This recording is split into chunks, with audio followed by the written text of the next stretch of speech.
今日呢，我個好朋友啊，娥姐啊，佢喺波士頓呢就去咗一間 shopping 喎。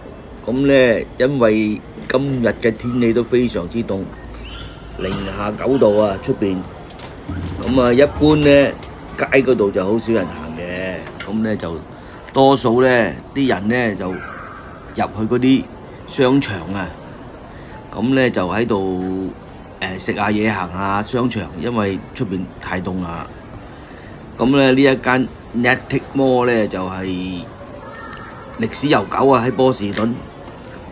咁啊裏邊咧就有差唔多有250間嘅商店，其中好多間咧都係品牌啊，賣品牌嘅。咁啊嗱，而家你見到啲人咧就喺度行下。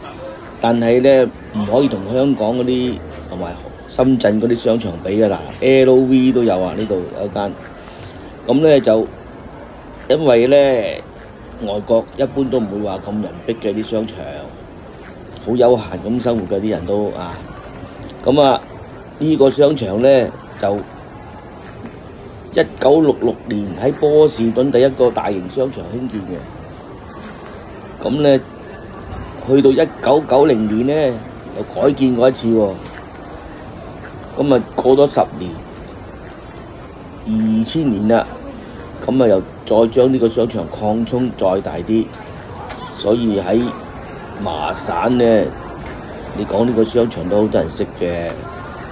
啲地方真係好闊落㗎，喺外國生活。咁咧，大家見到啦，啲百貨公司啊，咁啊〜都有人喺度買下嘢，但係人唔係咁多，因為咧外國啊出邊個街嗰度咧就真係好凍啊，冇人喺見你冇人見喺個街度行嘅，一般都係入咗呢啲商場啊，因為而家過年啊，咁啊通常咧商場都係賣嗰啲禮品啊，俾啲人送禮啊，咁啊鞋襪啊呢啲。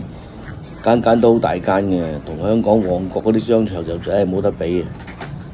咁啊，一般嚟講咧，啲人習慣咗舒服咧，嚟到香港都行香港嗰啲細嘅商場就係好唔慣㗎啦。